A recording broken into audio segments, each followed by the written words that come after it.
Salut, c'est encore Gilles pour vous parler. J'ai de nouvelles informations sur la situation qui prévaut en ce moment en Tunisie et j'ai voulu partager euh, cette idée que j'ai avec vous. Le président Saïd a fait une déclaration, le président tunisien a fait une déclaration dans laquelle il dit qu'il y a un programme, en fait, un complot qui a été monté contre la Tunisie pour remplacer les Tunisiens par les Noirs. La fois dernière, j'avais fait une vidéo sans tenir compte des déclarations du président.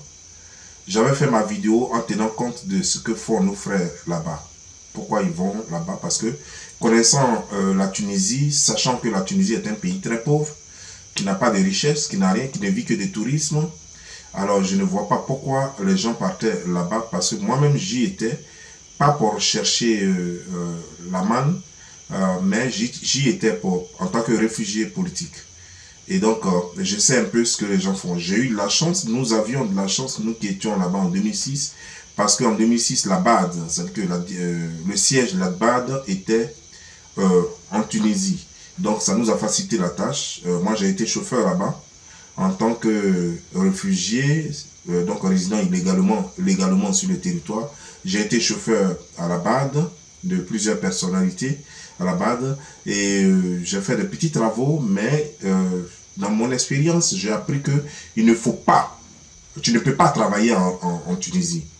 Leur loi est faite de sorte que tu ne peux pas travailler en Tunisie, ce qui rend la situation très difficile. Mais j'ai constaté qu'après notre départ, c'est-à-dire qu'après que nous soyons partis de la Tunisie, il y a eu l'afflux d'immigrants vers de l'Afrique subsaharienne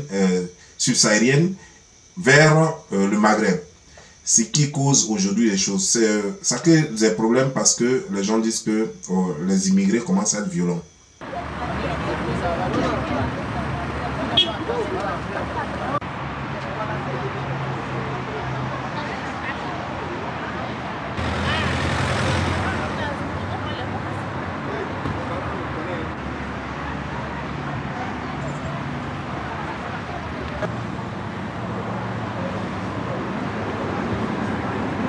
Actuellement, la situation, on nous demande de quitter le territoire.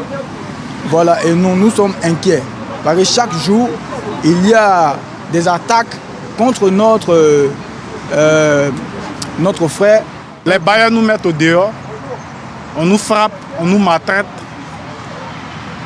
Pour plus de sécurité, on préfère venir à notre ambassade s'inscrire pour entrer en Côte d'Ivoire.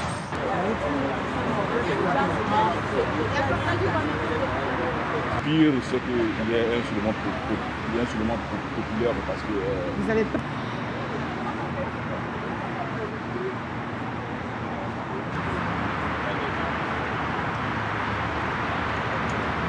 Les propos du communiqué lu sur la page de la présidence tunisienne a vraiment déclenché une psychose au sein de la communauté. Les communautaires subsahariens se sont sentis abandonnés, se sont sentis livrés à la vindicte populaire simplement à cause du discours de haine qui était déjà sur les réseaux sociaux depuis bien longtemps.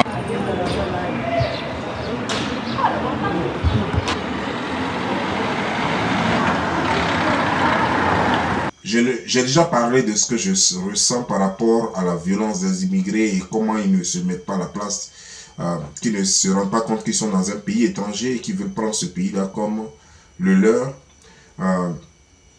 Nous allons écouter certaines personnalités tunisiennes qui font des déclarations parce que le président tunisien lui-même a fait sa déclaration, dit-on, en arabe.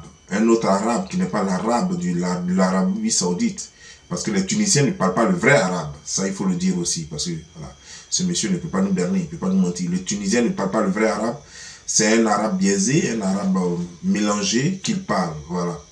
Donc, selon ce que nous savons, c'est que le président tunisien a dit qu'il fallait que les immigrés retournent chez eux et que les gens avaient mis un plan diabolique en place pour remplacer les Tunisiens par les Noirs. Et donc, il a engagé les policiers à vider les maisons, à pourchasser tous les immigrés. Et ceci, il a été aidé dans sa quête de chasser les immigrés par Tunisiens qui étaient là-bas, certains sont allés dans les maisons des gens, casser les maisons et tout et tout.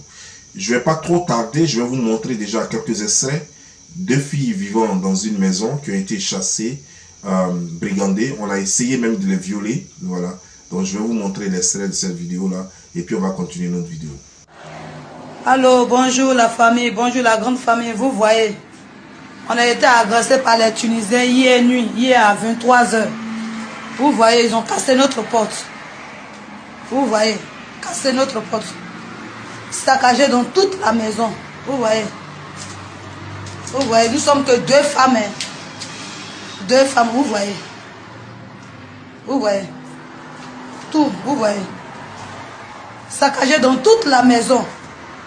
Vous voyez la famille, saccagé dans toute la maison. Saccagé partout, prendre tout ce qui était avec nous. Comme l'argent, tout, vous voyez. Saccagé dans toute la maison. Vous voyez. Comme c'est déplorable. Ouais. Et ceux étaient blessés. Avec un couteau en train de lutter. Ils nous ont tout pris. Ils sont partis, on crie au secours. Personne ne peut venir nous secourir. Ils sont partis, ils sont revenus. Quand ils sont revenus maintenant, ils veulent coucher avec nous. Mais de grâce, Dieu a eu pitié de nous. Ma grande soeur est sortie, arrêtée devant la porte boutique. On a appelé la police. Quand ils ont attendu, on a appelé la police. Ils ont commencé à fuir. Il y a une voiture qui venait, donc ils ont cru que c'était la police. Et puis on est allé chez les voisins pour dormir là-bas. Vous me voyez. Ma grande soeur aussi a été blessée. Ouais. Vous voyez mon habit. Bon, ok. Vous avez vu la déclaration de la femme. C'est-à-dire que 2 femmes vivant dans une maison ont été agressées, violentées, à l'âme blanche. Et puis, on a pris tout ce qu'elles avaient. Et puis, les Tunisiens sont enfuis. Mais vous avez entendu, il y a une partie qui est très intéressante. Quand ils ont entendu dire que la police, qu'ils ont appelé la police, alors il y a une voiture qui passait, ils ont entendu la police, là, ils ont fui. Ça veut dire que l'État tunisien ne cautionne pas cela. Ça veut dire que effectivement, c'est pas avec la caution de la police qu'ils font ça. Sinon, ils allaient se sentir trop en sécurité pour faire ce que leur sale besoin. Donc, ça veut dire qu'ils ne sont pas d'accord. Comme dans tous les pays, lorsqu'il y a un problème comme ça avec les étrangers, il y a toujours des gens qui viennent pour voler, pour violer, pour faire n'importe quoi. Je me souviens encore, quand on était petits, à Sec Kotoko, lorsqu'il y avait eu ce truc à Sec Kotoko, Côte d'Ivoire, Ghana, d'autres que moi et le foulé, on essayait de protéger à Yopougon Sikobois, voilà, parce que moi j'habitais à la Sejefia et j'avais un grand frère qui était mon ami en même temps, qui était le foulé, et lui il habitait au Sikobois. Et ce jour-là, j'étais vers le cinéma Sagidiba, parce qu'il y a un immeuble là qui abritait les danseurs du ballet national, donc je partais là-bas voir des connaissances. Et c'est comme ça que lorsque c'est arrivé, j'étais obligé de défendre les gens. Et on les défendait parce qu'on trouvait des gens qui étaient prêts à les violer, des gens violaient les Ghanéennes et tout ça là. D'autres préféraient d'autres faisaient n'importe quoi. Et voilà, nous on était là pour les défendre. Cela est arrivé et ça ne peut pas incomber forcément l'État, parce que quand l'État est débordé, quand l'État est submergé, c'est des choses qui arrivent. Mais il y a une chose qui m'intéresse. C'est lorsque un homme d'État comme le président tunisien fait une déclaration et qui ne prend pas toutes les conditions pour pouvoir protéger les gens qui vivent dans son pays, c'est-à-dire que étrangers et autochtones, les citoyens tunisiens et les citoyens non tunisiens. Ça, c'est sa responsabilité de protéger tout cela. Mais au contraire, qu'est-ce qu'il fait? Il livre les non-citoyens à la vindicte populaire, et c'est ce qui est arrivé. Donc tout cela, c'est sa responsabilité, c'est-à-dire que ce sont ses erreurs, c'est à lui de payer tous ses pots cassés. S'il y a eu des morts, c'est à lui que ça revient. C'est au président tunisien qui doit payer les pots cassés. Parce que lorsque vous savez que vous êtes débordé par des immigrés, vous prenez des dispositions en utilisant les moyens légaux, c'est-à-dire que la police, la gendarmerie, tous les moyens légaux que vous avez pour renforcer la sécurité en renforçant les contrôles. Mais vous ne faites pas des déclarations genre la population doit les haïr, les détester, les poursuivre et même leur faire du mal. Non, la déclaration du président a été une mauvaise déclaration. Et avant de jouer même, avant même d'aller plus loin, j'aimerais que vous écoutiez le ministre des Affaires étrangères de la Tunisie qui essaie de mal se défendre. Mais malheureusement, il s'y prend très mal. Un plan criminel pour changer la composition du paysage démographique du pays. Les propos du président tunisien ont surpris et choqué. Les mêmes propos en Europe sont tenus par l'extrême droite. Qu'en est-il exactement ? C'est vraiment une interprétation erronée. Bonjour madame, c'est une interprétation vraiment erronée et infondée. Ce sont des accusations que nous rejetons complètement. Le fait de dire qu'il peut y avoir un plan qui aura forcément des conséquences sur la composition démographique du pays, ça ne veut absolument pas dire, ça ne doit pas être considéré comme un discours haineux, c'est un élément d'information parmi d'autres. Mais le problème, il est beaucoup plus large que cela. La migration illégale pose des problèmes dans tous les pays où elle existe, et ce n'est pas aux pays européens que je vais le dire, elle pose des problèmes même aux pays africains. Donc le fait de reconnaître qu'il y a un problème, ce n'est pas un discours haineux du tout. On pourra revenir sur les mesures que vous comptez prendre pour lutter contre cette immigration illégale, mais il évoque, le chef de l'État, même un complot organisé. Est-ce que le président tunisien cède au complotisme ? Non, absolument pas. Cet élément-là d'information figure parmi beaucoup d'autres éléments, encore une fois, qui sont à prendre en considération. Et une présence massive qui augmente et qui fait l'objet d'opérations criminelles douteuses et qui est encouragée par plusieurs parties diverses avec des objectifs mercantiles et autres diverses, ça ne peut que avoir des conséquences considérables sur la stabilité du pays. Et il est du ressort et de la responsabilité du président de la République, comme de tout chef d'État, de tout pays au monde, de dire ce qu'il y a et de prendre les mesures nécessaires en fonction des informations qu'il a. Il explique qu'il existe un plan criminel pour changer la composition du paysage démographique et que certains individus ont reçu de grosses sommes d'argent pour donner la résidence à des migrants subsahariennes. C'est un complot qui vient de l'extérieur ou de l'intérieur du pays ? Mais comme je vous disais, il y a plusieurs éléments. Ils peuvent venir, il y en a qui sont à l'intérieur du pays, il y en a qui sont il y en a qui sont à l'extérieur du pays. Il y a des réseaux, vous le savez très bien, ce n'est pas la première fois que le fait de lier la migration illégale avec des réseaux. Qui profite de cela ? Vous savez très bien qu'il y a beaucoup d'argent qui tourne autour de ce phénomène-là. Et ceux qui payent, ce sont les migrants. Et ce que nous voulons éviter, c'est des tensions supplémentaires, inutiles, dangereuses, qui peuvent entraîner une situation beaucoup plus compliquée qu'actuellement. Et quelles mesures vous comptez donc prendre pour lutter contre cette immigration illégale ?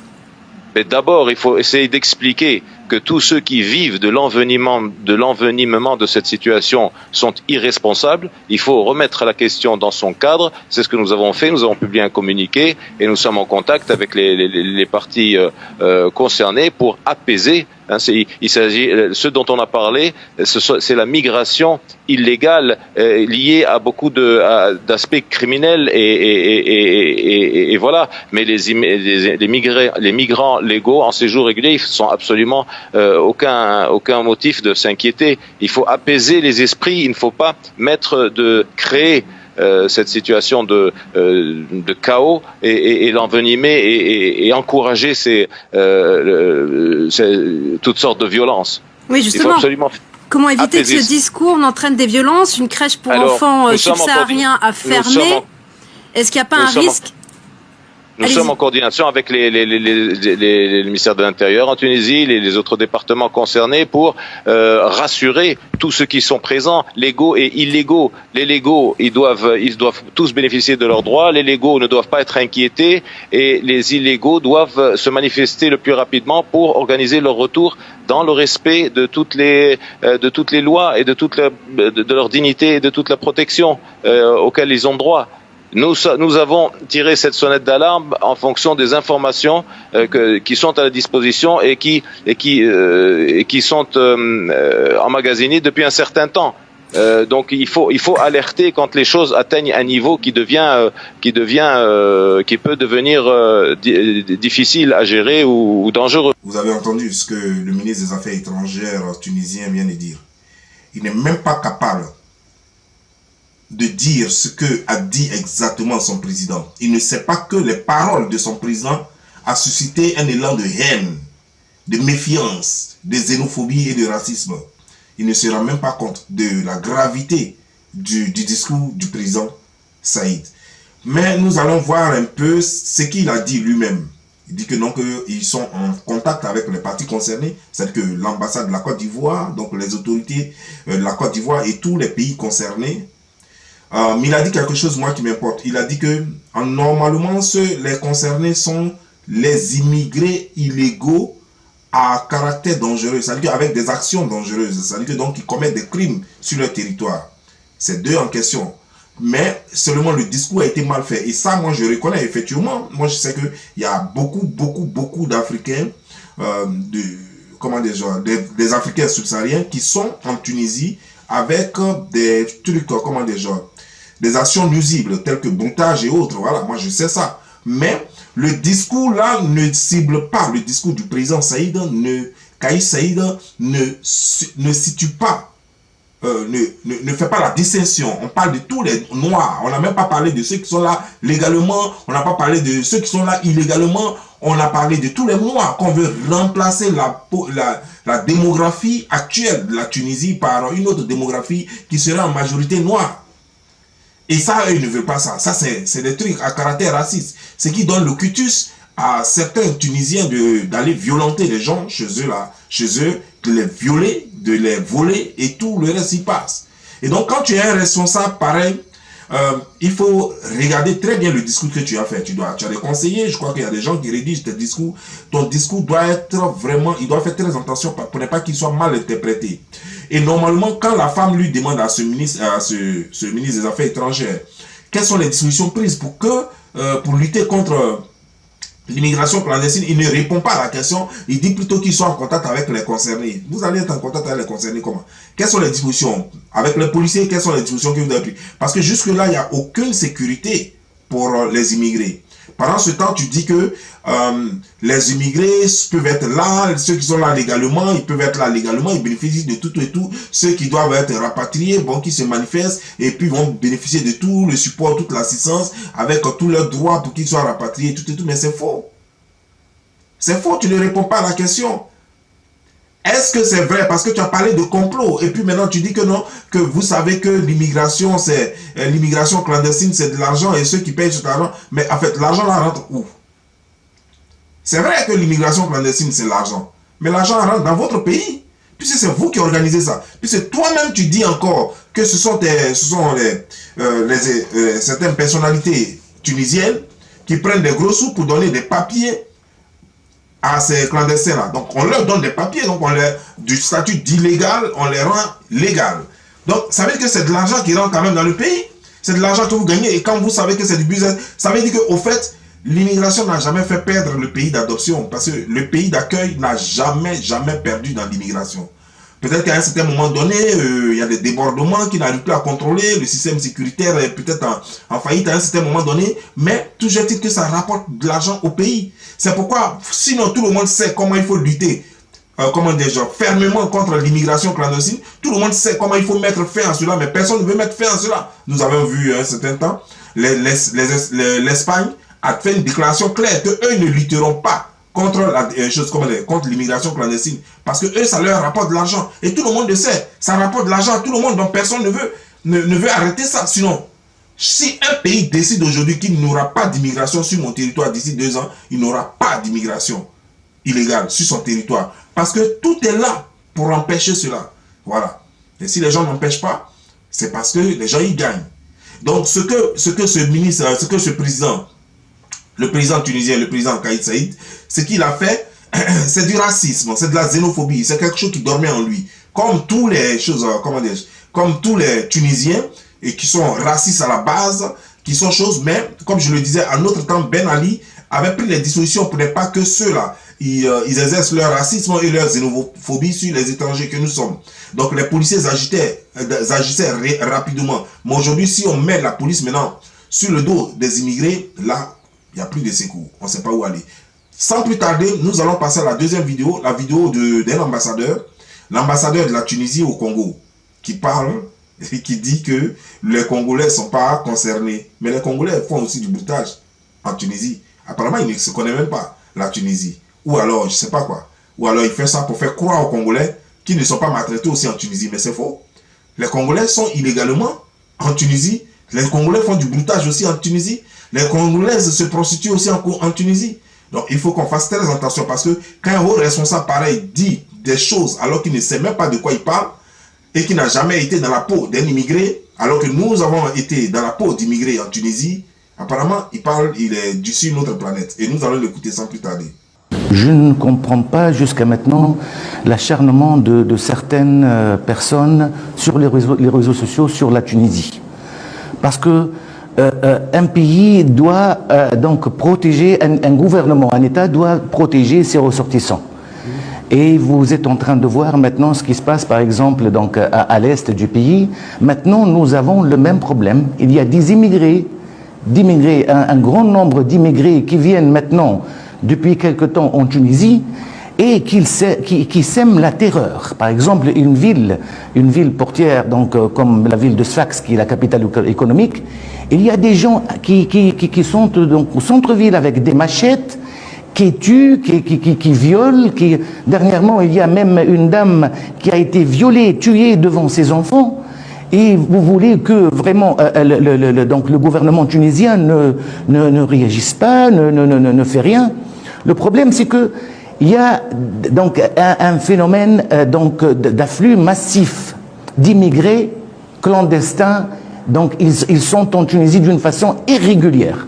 On ne parle pas ici de nos frères et sœurs subsahariens qui viennent en Tunisie. La Tunisie était toujours une terre d'accueil. De toute façon, et surtout le problème ne se pose jamais pour mes frères et sœurs congolais, pour la simple raison que tous les Congolais qui sont en Tunisie ont déjà eu leur visa. Ça, c'est simple. Donc, je ne vois pas pourquoi les Congolais donc, se sentent un peu visés. Le problème, c'est qu'il y a une lutte maintenant contre les clandestins. Et ce n'est pas aussi tous les clandestins, ceux qui sèment la terreur en Tunisie. Revenons maintenant à ce qui a été dit par son Excellence Monsieur le Président de la République il y a 2 jours. Je ne pense pas juste après la déclaration, il y a des Tunisiens qui vont sortir et tout ça. La Tunisie, vous connaissez très bien la Tunisie, et tout le monde connaît les Tunisiens. Ils sont des gens qui aiment la vie. Ils n'ont été jamais ni xénophobes, ni racistes, ni rien. Alors là, nous sommes vraiment loin de là, trop loin de là. Donc le fait que le président essaie de défendre son pays, en plus il a parlé en arabe. Il a parlé en arabe pur. Donc la traduction de l'arabe en français, là on joue. Et surtout le problème, c'est qu'il y a une certaine manipulation. Je répète, jusqu'à maintenant, aucun Congolais n'a été touché. C'est uniquement des clandestins. Donc, aucun Congolais n'a été touché. Et pourquoi? Parce que, selon lui, les Congolais ont des visas. Ça fait rire. Donc, les visas, c'est pour toute la vie? Ou bien les visas, ça veut dire quoi?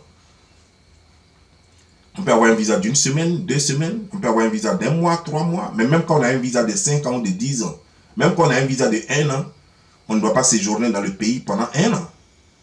C'est-à-dire que moi, je m'en vais en France, par exemple. On me donne un visa de 1 an sur la France, mais le séjour, c'est maximum 3 mois. C'est comme ça toujours, maximum 3 mois. Ça peut être 2 semaines, ça peut être 1 mois, ça peut être 2 mois, mais maximum qu'on te donne pour le séjour, c'est 3 mois sur le territoire. Tu ne peux pas faire plus.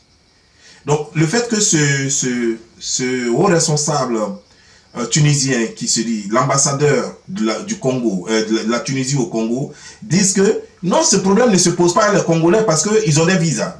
Ça veut dire quoi? Qu'est-ce que tu veux dire par là? Le visa élimine l'immigration clandestine, mais il y a plein d'immigrés clandestins ici aux États-Unis qui sont venus avec le visa, mais jusque-là, après 25 ans, qui n'ont toujours pas les documents, qui n'ont toujours pas le séjour, qui n'ont toujours pas la green card.